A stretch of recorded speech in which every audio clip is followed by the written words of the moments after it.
and you've asked some more, so we're here to deliver more. This is another episode of Football 101. And I'm the teacher, and I have to have a student. My student is other than Peggy! What's good, Bug? Yeah! Come on now. Now, the common question, Peggy, has been game changer, game manager. Okay. So, on our pursuit of identifying what makes a game changer, Talk to me. step right up, no other than Joshua Allen.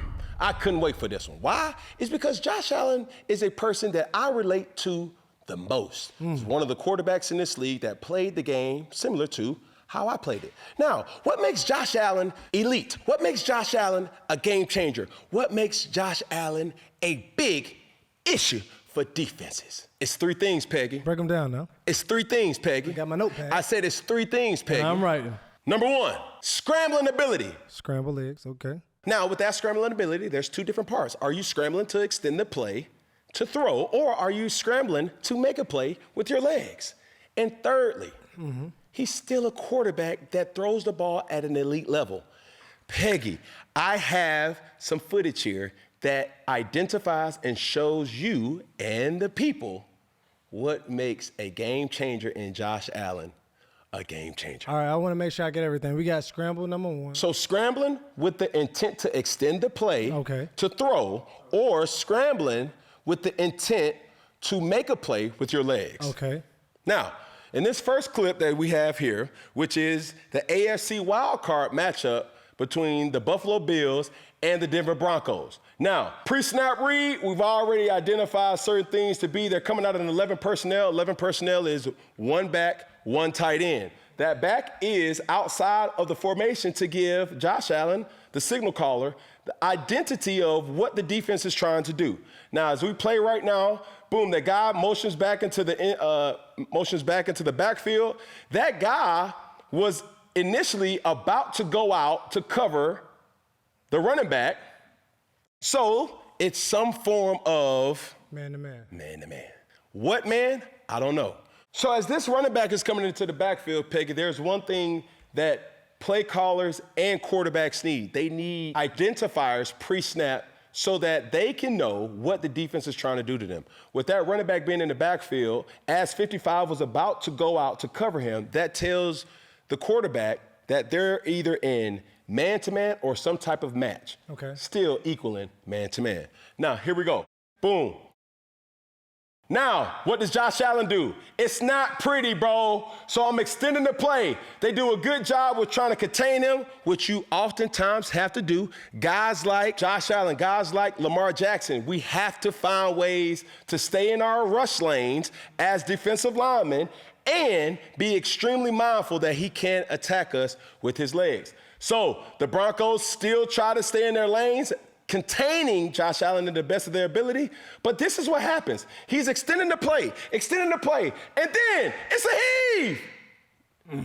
And a play is made. So when you're asking yourself, what makes Josh Allen elite? Yeah. It's those type of plays on top of these type of plays. Because the second thing. Because the defense don't know how to play him. They didn't know if he was going to run, pass. So you freezing up the D-line and the DBs. Wrong word. You're putting them in a blender because they do not know what you're going to do. Got you. You're extending the play. Extending the play is hell for any defender because typically the time clock is, and it has been universally known, you have 4 seconds to get the ball off. Well, when you have a guy like Josh Allen, he can extend that play far beyond 4 seconds. Now, he extended the play to throw it. Now, I'm going to show you an example of him extending the play to actually use his legs. Now, this particular game was a Week 11 matchup versus the Kansas City Chiefs. All right, at the time, Peggy, I have you know that the Kansas City Chiefs were undefeated. Oh, wow. You dig what I'm saying? Now, simple. Big moment in the game, boom, a pass play. Everybody's covered. They're passing it off. It's some form of zone. I would say, in some essence, some form of cover 3. Okay, boom. Everybody's matching up. What does Josh Allen do? He scrambles. Professor Boog, I have a question. Yes, sir. With that right there, I know you said 4 seconds to get the ball off.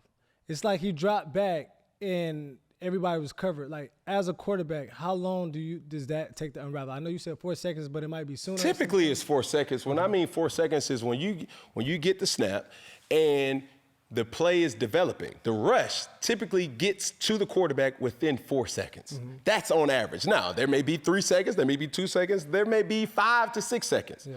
It's just predicated on the rush. Now, obviously, like, you have, a hat on a hat, or like everybody's blocking their defender from what it looks like from this vantage point. It seems like he's open and it's a lane, but how do you decide whether to throw it or whether somebody's open? I know he's still waiting for receivers to develop their route, but in his mind, or obviously a quarterback's mind, when do you know to pull it down and just take off? You got to make a play, bro. It's instincts. Okay. There's never a right time and there's never a wrong time to make a play. Gotcha. A play has to be made. A play has to be made. You dig what I'm saying? Take your notes, Peggy. All right. So, boom. As guys are covered, I would like to say that everybody is pretty much covered.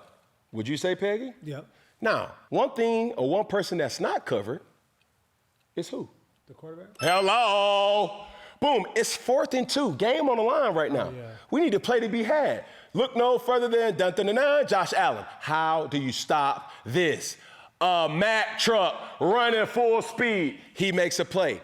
That's what makes Josh Allen elite. Now, there's some times and there's some guys that can make this type of play. But what Josh Allen has been able to do in his tenure over the NFL has shown that he's capable of consistently making this play. And that's what makes elite players game changers. Now, moving right along. You still with me, Peggy? I'm with you. Now, the third element of a game changer, specifically to Josh Allen, is that the guy still can throw the ball within the pocket. Now, guys can do that all the time, but consistently doing that. He's shown that not only can I extend the play to throw the ball, to give my guys opportunities to get open, I can also extend the play with using my legs, and I can be extremely dangerous with that. But as a quarterback, prototypical type, I can do that too. Here we have the AFC Championship game versus no other than the Kansas City Chiefs. And right around the board, it's given man-to-man or some type of form of man-to-man. Now, with this right here, Josh Allen stays in the pocket and drops an absolute dime.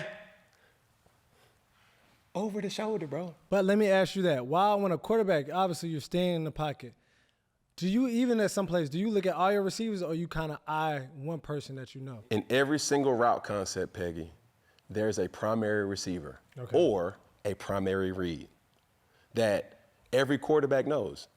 You can call it, what is the play caller's purpose for this specific play? Right here, if you get man-to-man, you're going to try to control the safety and then give your guy a chance. Simple. So obviously you have a situation that has shown that Mack Hollins was the primary receiver versus man-to-man. Yeah. Now, I get questions all the time with saying like, yo, what if it was cover 2? Yo, what if it was quarters? What if it was cover 3? What if it was a combo? If you get those coverages, you have answers for that. Okay. So for guys or gals who are playing this sport of football, and anytime I see a quarterback doing like this, a quarterback doing like this, a quarterback doing like this, that's the number one sign that he has no idea or she has no idea what in the world that they're doing. Because any play caller will never allow you or will never want you to be looking over here, then they'll be looking over here, then they'll be looking over here, then they'll be looking over here again. It all is a sequence of what the play caller's purpose is. This is an absolute dime to Mack Hollins in a timely touchdown that was in essence needed. And there's always battles to be had when you see the Kansas City Chiefs play the Buffalo Bills. That's true. And it's a gauntlet coming out of the AFC. That's real. And I will say it again. There are only 4 game changers in this game. The good thing about it is they all lay in the AFC. The bad thing about it is they all lay in the AFC. Yeah. So what does that tell you, NFC? There's guys that show flashes of being game changers, but consistently, time and time again, you have to answer this question. and it's simple as this. If you go down the list of teams and you ask yourself, is this guy a game changer or a game manager? A game changer is the reason why they're winning, not a reason that they're winning. He is the reason why they're winning. You remove Patrick Mahomes from the Kansas City Chiefs, and you remove all doubt of why they have a chance to win every single game. You remove Lamar Jackson from the Baltimore Ravens. You remove Joe Burrow from the Cincinnati Bengals. Remove all doubt. You remove Josh Allen with this lineup in this past year, the 2024-2025 season. You remove all doubt because he raised his level of play up in a very elite manner. Now, Peggy? Yep. This last clip is what I call WTF play. What? Oh. Hello. All right, I'm here. Because not a lot of guys have the mental telepathy to literally try to make this play, let alone actually doing this play. And for his guys to do it too. It's a no. Yes! No. Type of play. Okay. It's so WTF that I don't even know what to call it. But not a lot of guys can do it, dream about it, think about it, let alone actually execute it. Here right now, we have a Week 13 matchup versus the Buffalo Bills and the San Francisco 49ers. A typical slant, a typical dart, which is probably a loaded box. So now he has to go outside to throw your alert, which a loaded box means, Peggy, we have more people in the box than we can block. So therefore, I have to throw my alert. You already know. So you come to the line of scrimmage.